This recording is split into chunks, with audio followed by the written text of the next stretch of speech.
Hi everyone, welcome back to Edutap. RBI grade B के जो भी एस्पिरेंट है ना, वो आमतौर पे आपको ये कहते लगेंगे यार आरबीआई एग्जाम ना बड़ा अनसर्टन है, इसमें कुछ नहीं पता है कि कब नोटिफिकेशन आ जाती है, क्या हो जाता है, ऐसा है वैसा है, और दिमाग में एक नेगेटिविटी लेके घूमते हैं। नो डाउट काफ़ी इंप्रूवमेंट्स हो सकती हैं इस एग्जाम को लेकर, जिसपे हम अलग अलग वीडियो भी बना चुके हैं। लेकिन इस वीडियो में मैं आपको बताऊंगा 10 times when RBI shocked aspirants. ठीक है, अलग अलग ईयर्स में क्या क्या उन्होंने चेंजेस किए जिसकी वजह से एस्पिरेंट शॉक हुए।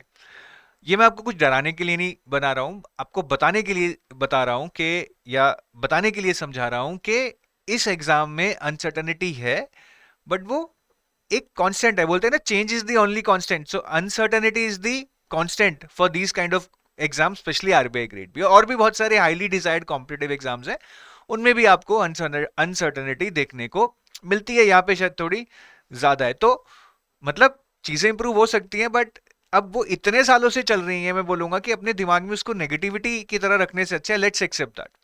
ठीक है, तो देखेंगे 2025 तक, आज आज मतलब आज से 5-6 साल से पहले 2025 तक क्या क्या शॉकिंग चेंजेस हुए हैं, 2026 में क्या हो सकते हैं।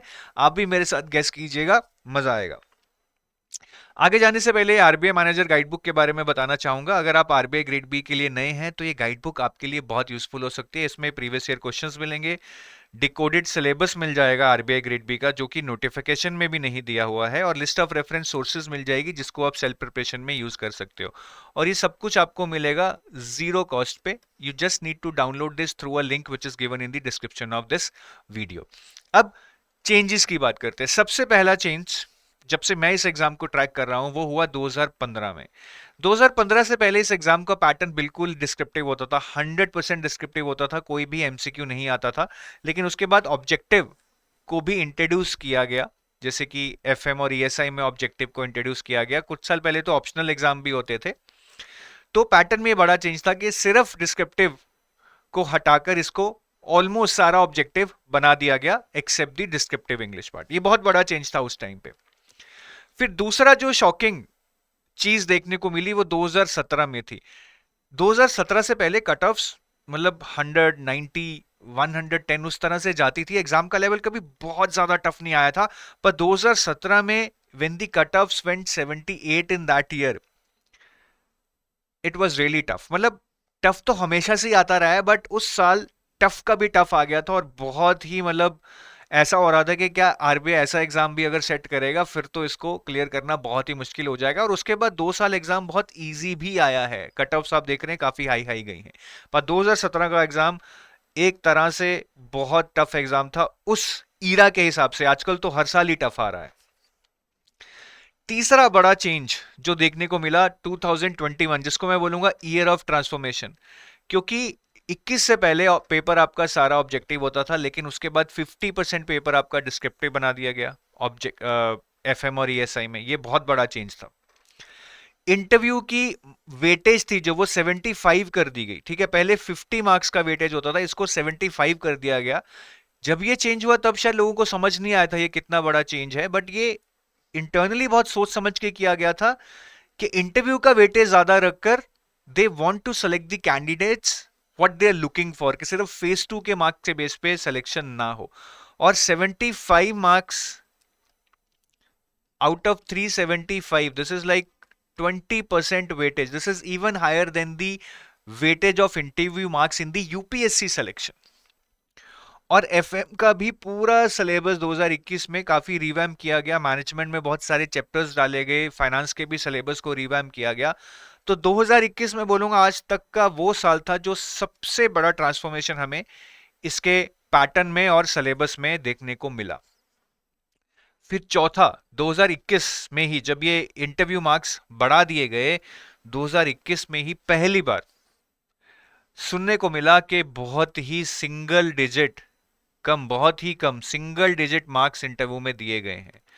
People with 3-4 years of experience also complained of getting just 7 marks out of 75, 9 marks out of 75. At that time, we tried to decipher the reason by talking to these people, having meetings with them, that what could be the common thing जिनको कम marks आ रहे हैं, but we could not reach any conclusion. और आज 2026 में मैं ये बोल सकता हूं कि ऐसा कोई भी पैटर्न नहीं है। There must be something that you are missing in the interview, जो आपको लगता है कि नहीं नहीं हम तो बड़ा ठीक दे के आए थे, हमें तो 25-30 नंबर आराम से मिलने चाहिए थे कम से कम, but they might have their own reasons, ठीक है, विच इज नॉट बायसनेस। काफी लोगों को लगता है कि सर आरबीआई असिस्टेंट के अगेंस्ट बायस्ड हैं, हिंदी मीडियम के अगेंस्ट बायस्ड हैं, वर्किंग के अगेंस्ट बायस्ड हैं, ऐसा नहीं है। इसी प्रोफाइल के लोग निकल रहे हैं, इसी प्रोफाइल के लोग नहीं निकल रहे हैं। तो it's not about biasness, it's about something that you are missing in the interview, that is actually my opinion, I may be wrong. पांचवा बड़ा चेंज जो हुआ 2021 में, phase one was the toughest ever in history, मतलब 2017 में भी tough आया था, but this was the toughest. ये 2017 का भी टफ का टफ था, टफनेस का बाप था ये। मतलब उस एरा में जब 2019 में कट ऑफ 122 गई, पेपर बहुत ही आसान था, पप्पू पेपर बोलते हैं जिसको, और 2021 में कोविड के बाद जब ये हुआ, मतलब इस पेपर ने लोगों के धुएं उड़ा दिए, और इस ट्रेंड को आरबीआई ने उसके बाद ऑलमोस्ट कायम रखा है कि पेपर वो टफ ही सेट कर रहे हैं। So this was the paper which actually broke the era of easy exams, and since then the exam has been coming tough, the phase one paper. तो ये बहुत बड़ा चेंज हुआ था, इसके बाद आरबीआई का फेज वन टफ ही आ रहा है। छठा चेंज 2022 में पहली बार देखने को मिला कि आरबीआई की वैकेंसीज पहली बार 200 क्रॉस की, 238 आई थी। अब आप बोलेंगे नहीं नहीं 2021 में भी 270 वैकेंसी आई थी, that is above 200, but this was the combination of vacancies from 2020 and 2021, क्योंकि 2020 में एग्जाम नहीं हुआ था ड्यू टू दी कोविड, ठीक है। तो 2021 के बाद 2022 में जब एग्जाम हुआ था तब इतनी वैकेंसीज एक्सपेक्टेड नहीं थी, because that was for the individual year in 2022, लेकिन उसमें भी जब 238 वैकेंसी आई तो कहीं ना कहीं ये लगा कि अब RBI wants to hire huge numbers, और 2023 में भी फिर उन्होंने बहुत सारी सीट्स निकाली। तो एक नया ट्रेंड सेट हुआ था जब 200 वैकेंसी आ रही थी। I mean that was kind of the golden year for the aspirants who would have cracked in that year. मतलब सोचिए कि आज की डेट में अगर 60 सीट है और उस टाइम 240 सीट थी, तो 4 गुना अपॉर्चुनिटी थी। मतलब अब जो 240 लोग 4 साल में निकलेंगे 60-60 करके या 50-50 करके 5 साल में निकलेंगे, वो एक साल में उस जॉब को पा रहे थे। That was the strength of those numbers of vacancies at that period of time. और 2022 में एक और बहुत अजीब चीज हुई which actually created a doubt in my mind. जो फेज टू का रिजल्ट था 2022 में, देखिए फेज टू का पेपर होता है, normally takes 1 month for the result to be announce, because बहुत सारी डिस्क्रिप्टिव कॉपीज को चेक पहले तो आप अलॉट करेंगे, फिर वो चेक होंगी, मार्क्स चढ़ाए जाएंगे, फाइनल रिजल्ट कोलेट किया जाएगा, टाइम लगता है 1 महीना तो आमतौर पे लगता ही, हमने देखा आजकल भी आप देखेंगे 1 महीना लगता है फेज टू के बाद रिजल्ट अनाउंस करने में। पर 2022 में फेज टू के जस्ट 2 वीक्स के बाद रिजल्ट अनाउंस कर दिया गया, which was shocking for me at least, कि 2 हफ्ते में आपने यार इतनी, मतलब तब तो सीट्स भी आप देखिए 200 प्लस थी, मतलब 200 प्लस मतलब कम से कम 3000 बच्चा फेज टू में अपीयर हुआ होगा। तो 3000 बच्चों की मल्टीपल सब्जेक्ट्स की कॉपीज, इंग्लिश की, एफएम की, ईएसआई की, आपने 2 हफ्ते में अलॉट भी कर दी, चेक भी हो गई, मार्क्स टैली हो गए, सब कुछ बन गया। तो that actually created a doubt in my mind, maybe the checking that is being done is through some software, through AI और whatever it is, that might be it is not a manual checking, that was just a doubt in my mind. It is not confirmed, I don't have any proof, but वो एक ही साल हुआ, उसके बाद it is taking time every year to produce the results, more than 1 month I would say. But उस साल पता नहीं क्या था कि 2 हफ्ते के अंदर अंदर फेज टू का रिजल्ट अनाउंस कर दिया गया। Seventh is that happened in 2024 के सीट्स रिड्यूस हो गई, दैट वाज शॉकिंग।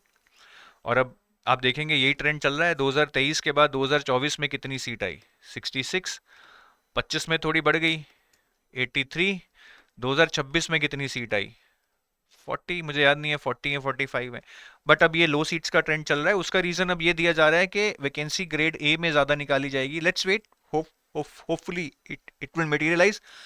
बट जब वो 66 सीट्स आई थी 200 प्लस से, so that was shocking at that time, and that was a new trend setter कि अब इतनी सीट आएंगी 50-100 के बीच में। So that happened at that time which was shocking. But ठीक है, अब हम उसके लिए भी सेट हो गए, अब हम ग्रेड ए की वेट कर रहे हैं, may be grade A will come, it will set a new trend के अब 50 ग्रेड बी की आएंगी और 100-150 ग्रेड ए की आएंगी। तो that would be good news for everyone अगर ऐसा होता है। 2024 में एक और बहुत बड़ा बम फटा था, नॉर्मलाइजेशन फेयर्स को, एग्जाम मल्टीपल शिफ्ट्स में हो रहा था। अब एक शिफ्ट में क्या किया गया, जिसके क्वांट में जैसे कि 4 नंबर थे, इनको बढ़ा के 8 कर दिया गया ड्यू टू नॉर्मलाइजेशन। एक बंदे के जीए में 30 नंबर थे, इसको 17 कर दिया गया ड्यू टू नॉर्मलाइजेशन। मतलब कहीं पे मार्क्स डबल किए जा रहे हैं, कहीं पे हाफ किए जा रहे हैं। So there was lot of hue and cry again कि यार normalisation is actually meant to kind of stabilise certain differences, के थोड़ा सा किसी पेपर का लेवल ज्यादा था, कम था, ठीक है, थोड़े बहुत मार्क्स एडजस्ट कर लो। आपने दो पेपर इतने डिफरेंट लेवल पे बना दिए कि नॉर्मलाइजेशन हुई तो किसी के मार्क्स डबल हो रहे हैं किसी सेक्शन में, किसी के मार्क्स हाफ हो रहे हैं किसी सेक्शन में।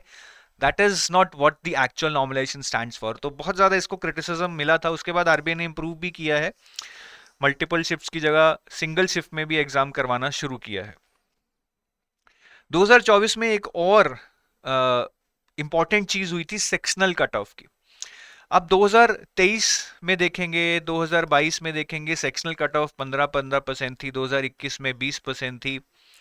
Never in the last 5-6 years the sectional cut off increased after 2017 to like 25%। यहां पे जो सेक्शनल कट ऑफ थी वो 25% बना दी गई सब सेक्शंस में। इतनी ज्यादा सेक्शनल कट ऑफ पिछले 10 साल में पहली बार गई थी, 25%। ठीक है, तो ये भी शॉकिंग था।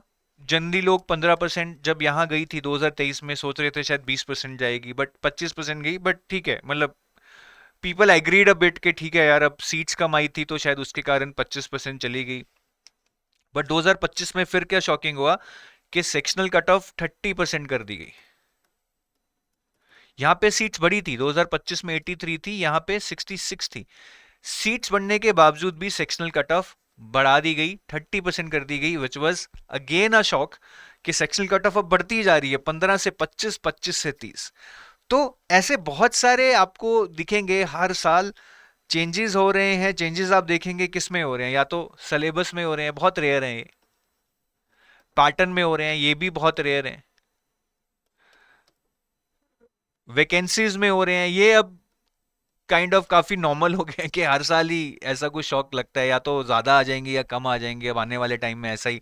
क्योंकि अब इतनी कम चल रही है कि अगर 100-120 भी आगे लगेगा, बहुत ज्यादा आ गई है। ठीक है, और ये दोनों तो रेयर हैं, ये थोड़ा चलता रहता है। और कट ऑफ, ये भी एक ऐसा चेंज है जो अब मतलब नॉर्मली आप देखेंगे हर साल कुछ ना कुछ शॉकिंग कट ऑफ में भी देखने को मिलता है। तो अब 2026 में क्या हो सकता है, very difficult to predict. Syllabus और पैटर्न में तो होपफुली कोई चेंज नहीं है, that is we already know. Vacancies में हम ऑलरेडी शॉक देख चुके हैं कि अब 83 से वैकेंसी 40 उन्होंने पहुंचा दी है। अब क्या कट ऑफ में भी कोई शॉकिंग चेंज देखने को मिल सकता है? I think yes. Sectional cut of जो होती है मुझे लगता है वो 35% तक आप लेके चलें, इसके ऊपर भी जाने की प्रोबेबिलिटी हो सकती है।